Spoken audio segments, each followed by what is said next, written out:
এ ভাই, তুই মনে হয় এখানে বসে বসে মোবাইল ঘাঁটছিস।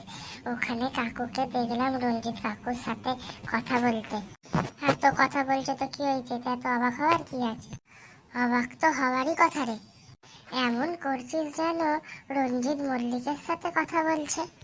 আরে উনি হলে তো এত অবাক হতাম না। যাই বল, মানুষটার মধ্যে কিন্তু এখনো সেই ট্যালেন্টটা আছে। হ্যাঁ রে, ওনাকে দেখে আমিও মোটিভেট হই আর ভাবি আমারও চান্স আছে। আরে ওই জন্যই তো বললাম কাকুকে দেখলাম কথা বলতে। হ্যাঁ, ওটা শুনে তুই এত অবাক হচ্ছিস কেন? অবাক হব না? রঞ্জিত কাকু কি করে জানিস? হ্যাঁ, কোন একটা স্টোরে কাজ করে। তার পাশাপাশি আরো একটা কাজ করে। কি কাজ রে? ঘটকগিরি, যেটার জন্য উনি আরো ফেমাস। তার মানে কিছু বুঝতে পারছিস ভাই? তোর বাবা কথা বলছে মানে? হ্যাঁ ভাই, বুঝে গেছি। তার মানে আমারও হবে। ইয়েস। উনি মোট 10টা বিয়ের ঘটকদারি করেছেন। প্রত্যেকটা বিয়ে 1 হপ্তার মধ্যে ভেঙে গেছে।